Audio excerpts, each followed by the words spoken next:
My name is Linda Rangel, and at 25 years old, the message came at 7:42 p.m. on a Thursday. No greeting, no lead-in, just my father's voice, measured and clipped like a business memo. Don't bother coming to the family reunion. We're cutting ties. That was it. 18 words, 18 syllables if you count the pause before he hung up. I replayed it once, not because I didn't believe it, but because, for some reason, I expected to feel something bigger. A spike of rage, a punch in the chest, something. But all I felt was stillness, like the part of me that had been quietly bracing for this had finally heard what it always knew. If you have ever felt betrayed by the people who should have been your biggest supporters, let me know where you are watching from. I'm the youngest of two. My father, Warren, built Rangel Autoware from the ground up, first as a mechanic, then a franchise owner, then a regional chain operator. My older brother, Rhett, is the heir he always wanted, charismatic, reckless, untouchable. And me? I was the one who kept the lights on, quietly, efficiently, invisibly. I didn't call back that night. I didn't ask why. I didn't even forward the voicemail to my mother, Lynette, who historically stayed out of business matters when they became inconvenient. I just texted him 2 words, understood.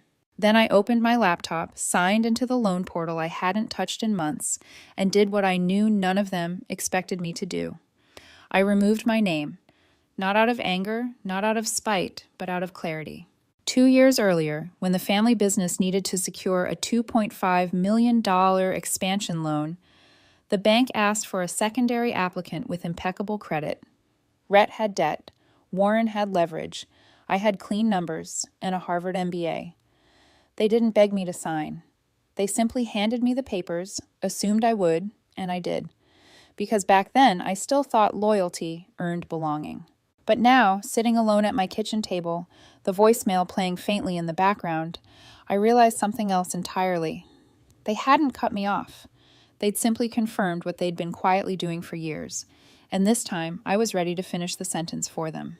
I used to think my father loved order more than anything, but over time I realized it wasn't order, it was control. Warren Rangel built Rangel Autoware the same way he built our house, brick by brick, rule by rule, with no room for softness. The garage came first, the family came second, sometimes third. He had a saying, one he liked to repeat in front of employees, and even more in front of us. We don't hire outsiders. We raise replacements. And that's what Rhett and I were, potential successors, at least in theory. Rhett was 3 years older, louder, bolder, and always walking just slightly out of reach of responsibility. But he had the charm Warren respected, a swagger my father recognized in himself. So Rhett got the praise, the second chances, the leeway. I got the clipboard. By 12, I was logging tire shipments into QuickBooks. By 16, I was managing payroll at the 3rd location during spring break. I didn't ask. I was told. No thank yous, no questions, just the unspoken expectation that I'd be wherever the business needed me, available, obedient, tireless. My mother, Lynette, wasn't cruel. She simply disappeared inside her role, hosting dinner, folding invoices into envelopes, smiling through meetings, then pulling me aside after to remind me, "Your father's building something for us. Be grateful, sweetheart." So I was, or I tried to be. I studied hard, got my MBA, turned down a corporate logistics offer in Chicago because Warren said family before ambition. He needed someone to help with the regional expansion. Rhett apparently was focusing on vision. I focused on everything else. When the opportunity came to secure funding for a new headquarters, I negotiated the lease, compared rates across 6 banks, landed a deal with favorable terms and a 3-year interest lock. But the bank wanted a second signer. Rhett couldn't. His credit was trashed. Warren didn't want to jeopardize personal assets, so they turned to me. No big speech, no dinner, just the papers on the table and a pen already uncapped. I hesitated, maybe for half a second. Then I signed, because somewhere inside I still believed that if I showed I was loyal enough, indispensable enough, they'd finally see me not as the backup plan, but as part of the plan. Of course, they never said thank you. They just assumed it was my job. That was 2 years ago. I thought I was investing in a future we'd share. I didn't know then I was just making myself useful enough to be invisible. And if you're quiet long enough, you start to believe that invisibility is a kind of love. It's not. It's just silence mistaken for peace. The first crack didn't sound like breaking. It sounded like laughter. Rhett's laughter, to be exact. We were in a quarterly budget meeting, just the three of us. Me, Rhett, and Warren. I had flagged a vendor invoice. $12,000 duplicated over 3 months. A clear error. Or at least, I thought so. That's from a friend of mine, Rhett said, waving it off like it was lint on his collar. Let it slide. He gives us good rates elsewhere. I looked to my father, expecting something, a raised brow, maybe a single word of scrutiny. But Warren didn't flinch. He just reached for his coffee and said, "Focus on bigger things, Linda. Stop acting like an outsider." Outsider. That word didn't just sting. It settled somewhere under my skin. I wasn't some recent hire. I had overseen logistics for 4 site expansions, renegotiated our fleet lease at half the original cost, and kept payroll balanced through 2 supply chain disruptions. And yet, when I questioned anything that didn't involve spreadsheets or silent compliance, I became foreign. After that meeting, things changed, subtly at first. My access to our back-end systems began to narrow. I couldn't log into vendor platforms. Then the financial dashboard redirected me to a read-only page. The company credit card tied to my name expired. It was never replaced. Every time I asked, I got the same answer. We're restructuring, or temporary system changes, or worse, don't worry about it. And yet, I noticed Rhett had a new standing desk, a company-paid trip to Vegas labeled as a leadership summit, and an office chair that cost more than my first used car. Something shifted inside me. Not anger, not yet, but a quiet alertness, the kind that comes when your instincts whisper, they are preparing a door for you, and it only opens one way. I started keeping copies of everything, internal spending reports, meeting notes, emails where Rhett copied clients but signed in using my name. At night, I organized them into a private folder on my home computer, one I called Shadow Ledger. I wasn't sure yet what I was building, just that I needed to hold on to truth while it was still in my hands. One evening, I reached out to Danielle Keller, a former classmate from law school. We'd lost touch for years, until she helped her sister escape a messy divorce from a real estate partnership. I didn't tell Danielle everything, just enough to ask a simple question. If a cosigner withdraws from a business loan, what happens? Her pause was telling.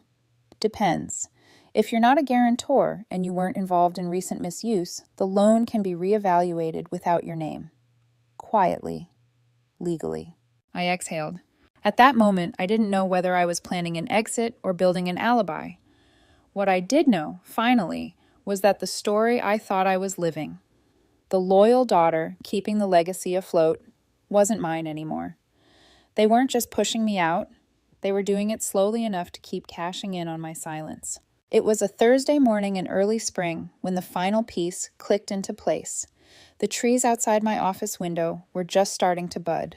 I remember that detail clearly because something about new leaves made what I was about to find feel even more stale. I had just received my monthly credit summary, something I reviewed out of habit more than worry. But this time, a line item stood out. Wrangle Holdings deferred payment review. I hadn't seen that name used in years. It was a shell corporation Warren once created for real estate holdings. Dormant, or so I thought. Curious, I dug deeper. What I found wasn't surprising. It was worse. The expansion loan I had co-signed 2 years ago, the one used to launch Rangel Otoware's new regional headquarters, was in arrears. 3 payments late. The business was behind, barely floating on grace periods and delayed vendor invoices. My name was still on the loan, and worse yet, it was being cited in communications with creditors as a reason to extend goodwill, because my credit was clean, because my finances were untouched, because I was, as always, the reliable one. But I hadn't seen a financial report in months. I hadn't been included in a board meeting since last fall. And the last time I asked Rhett for an update, he replied with a winking emoji and, "No worries, sis. Big vision coming." Vision didn't pay the bills. I pulled up archived records, traced invoices back 6 quarters, compared spending against budget projections I had written myself. And then I saw it. Over $40,000 in consulting fees, all funneled through a friend of Rhett's. Several entries labeled marketing testing had no campaigns tied to them, fleet repairs, triple billed. And vendor quotes signed with my initials, ones I never approved. It wasn't mismanagement, it was orchestration. That same day, I met with Danielle again, this time in person. We sat across from each other in a quiet booth at a coffee shop she liked near the courthouse. I showed her everything. She flipped through the documents slowly, lips pressed, eyes steady. When she reached the co-signed loan agreement, she stopped. "You're not listed as a guarantor," she said. I blinked. Meaning what? Meaning they used your name to secure it, but you're not legally bound if you withdraw before restructuring. And if I do? Danielle set down the papers, folded her hands, and said something I've never forgotten. "You don't need to confront them. Don't warn. Don't scream. Just move the brick holding up their wall and let it fall." I went home that evening and opened the folder I had renamed. No longer Shadow Ledger, now Redemption Plan. Inside were PDFs, flagged emails, account screenshots, and a draft letter Danielle had helped me write weeks earlier, back when I still hesitated. I didn't hesitate anymore. They hadn't just pushed me out. They had used me until they assumed I had no more left to give, and maybe I didn't. But I had one thing left to take, my name. It took 4 minutes. That's how long the portal stayed open once I logged in, using the administrative credentials I had created 2 years ago, back when I still had full access, back when I thought I was building something real. The screen flickered once, then showed a notice. Co-applicant status active. Modification options available. I clicked remove. Then I uploaded the signed withdrawal letter Danielle and I had finalized 3 weeks earlier. I typed in my PIN, submitted. No alarm sounded, no confirmation emails, just a quiet message in gray text at the bottom of the screen. Update received. Processing pending compliance review. It was done. The next step was risk control. I emailed the bank's loan manager, a man named Keith Herr, someone I'd negotiated with during the expansion phase. I attached a summary of financial discrepancies, vendor fraud, altered signatures, and access restrictions indicating internal exclusion. I was careful, clear, professional. What I didn't include was emotion. Within the hour, the bank froze the operating account tied to Wrangell Holdings and triggered an internal review of the loan. Quietly. No call to my father. No memo to Rhett. Just a pause, a blinking cursor in their system where once there had been blind trust. While they scrambled, I moved. I contacted my personal accountant, Sabrina Kim, someone I trusted from my grad school years. We reviewed my exposure, ran simulations on worst-case scenarios. She confirmed what Danielle had said. No liability, no credit damage, not even a legal obligation to notify them. The trust I had moved my savings into last month was protected. That night, for the first time in years, I left my phone on silent and actually meant it. I slept. When I woke up the next morning, there were already 32 missed calls. By mid-afternoon, there were 78. From my mother, 13 from my father, 7 from Rhett, and 1 from a number I didn't recognize. Until I played the voicemail. It was Gordon Maddox, their longtime company accountant. His voice was high-pitched, panicked, almost cracking. "Linda, call me now. This is serious. The loan's collapsing. The bank pulled support. We're at risk of default. You need to fix this. Do you hear me? You have to fix this." I listened to it twice.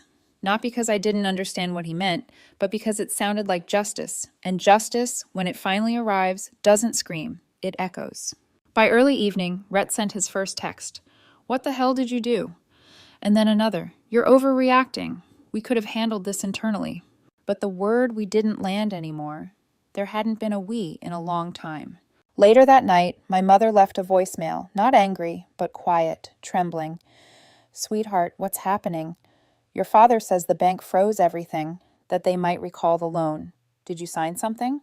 "I did, but I didn't explain." I called her back, let the line ring twice. "I removed my name, that's all." Her breath caught. "But you can't just do that." "Actually, I can," I said. "And I did." She paused. "Linda, this affects all of us." "No," I replied calmly. "You made sure it didn't." And then I hung up, not in anger, in completion. They picked the restaurant we used to go to for birthdays. Leona's, old brick walls, too many ceiling fans, and the private room near the fireplace where we'd once blown out candles and clinked glasses of ginger ale.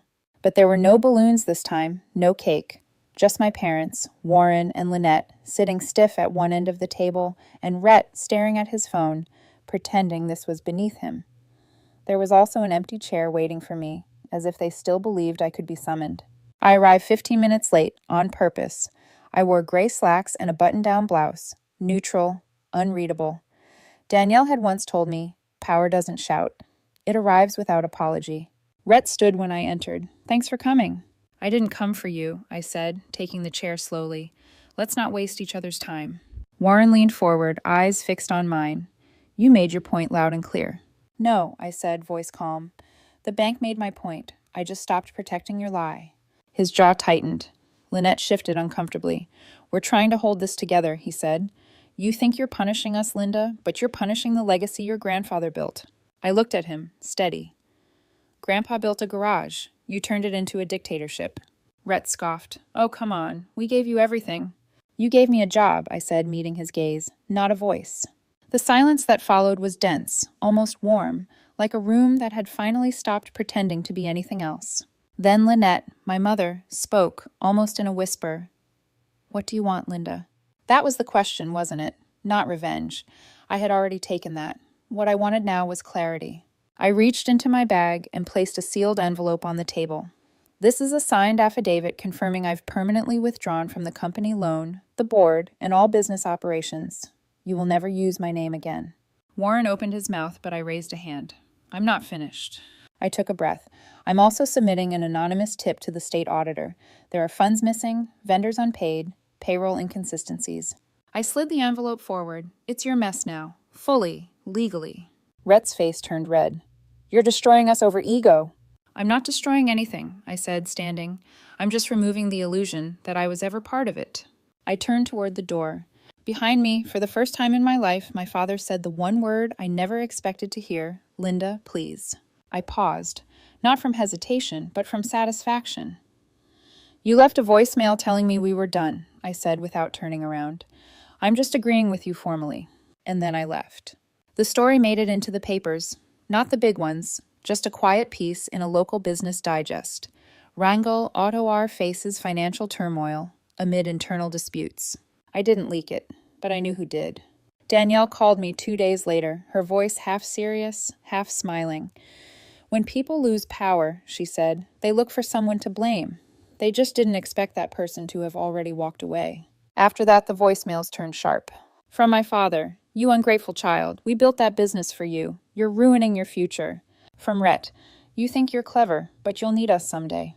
From Gordon Maddox, the accountant, "Do you even understand what this means? You've destroyed their legacy." But here's the thing, no one said out loud. They destroyed it long before I pulled out. They destroyed it when they used my name but denied me a seat at the table, when they decided I was a threat, not a daughter, when they made me invisible. Now the loan was caving in, the accounts frozen, the vendor contracts unraveling. And me? I was untouched. No legal blowback, no financial damage. My credit intact, my savings secure. I forwarded the last voicemail to Danielle, then deleted the rest.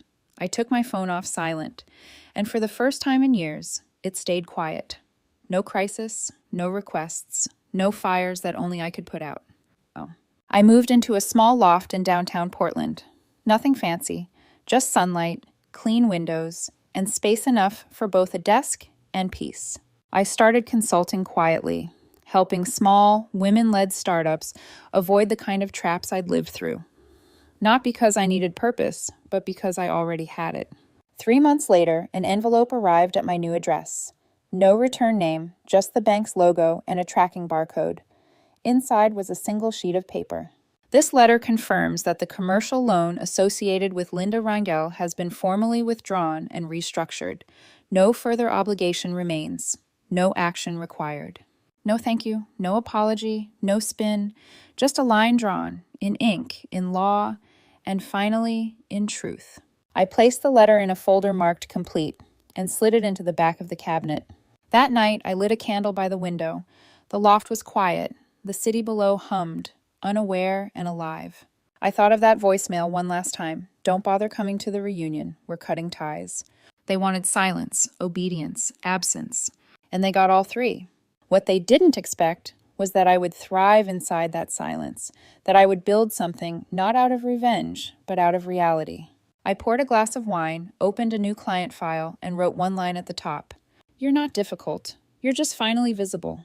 And then I kept going.